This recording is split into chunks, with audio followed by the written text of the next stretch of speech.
दोस्तों, स्वागत है आपका हमारे चैनल मोरल स्टोरीज में। मैं हूं लीला और आज हम एक और दिलचस्प नैतिक कहानी साथ हाजिर हैं। आज की कहानी सुनकर न केवल आपको मनोरंजन मिलेगा बल्कि एक महत्वपूर्ण सीख भी मिलेगी जो आपके जीवन को और बेहतर बना सकती है। तो चलिए बिना किसी देरी के शुरू करते हैं आज की कहानी।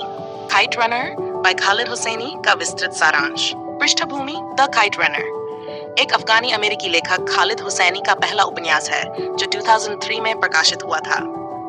यह कहानी दो लड़कों अमीर और हसन की दोस्ती और अफगानिस्तान के सामाजिक और राजनीतिक इतिहास के साथ उनकी व्यक्तिगत यात्रा को चित्रित करती है। उपन्यास का मुख्य विषय प्रेम, दोषबोध और मोक्ष है।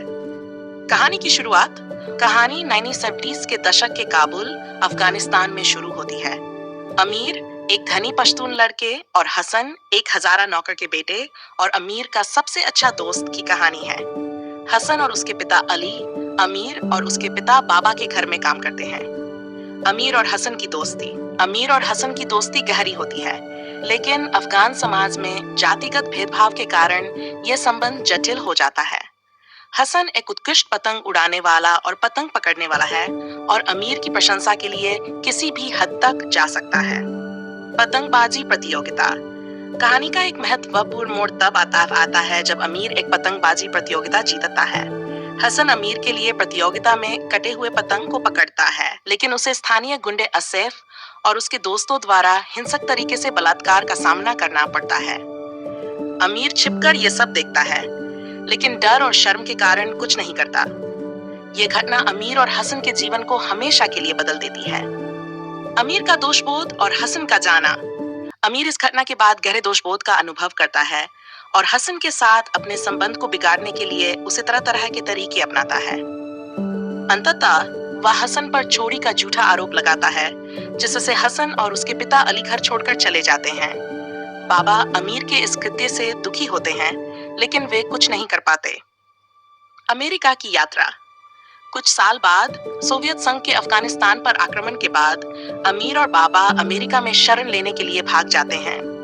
वहां वे एक नया जीवन शुरू करते हैं और अमीर लेखक बन जाता है।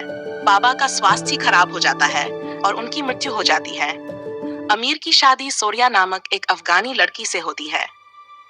पश्चाताप और मोक्ष की यात्रा। 1988 के दशक में अमीर को पाकिस्तान में रह रहे अपने पिता के पुराने दोस्त रहीम खान का फोन आता है।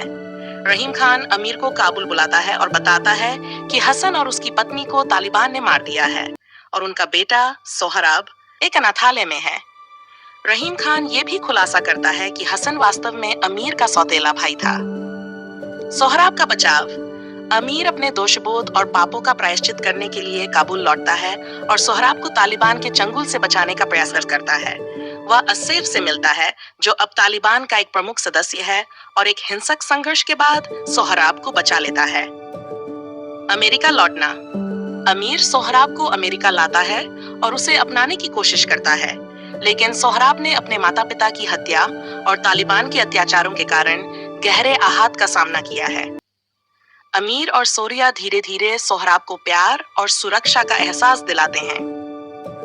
अंत। उपन्यास का अंत अमीर और सोहराब के साथ एक पतंग उड़ाने की प्रतियोगिता में होता है, जहां अमीर पतंग पकड़ता है और सोहराब को ये कहते हुए आश्वस्त करता है कि फॉर यू 1000 times over, तुम्हारे लिए 1000 बार भी सही।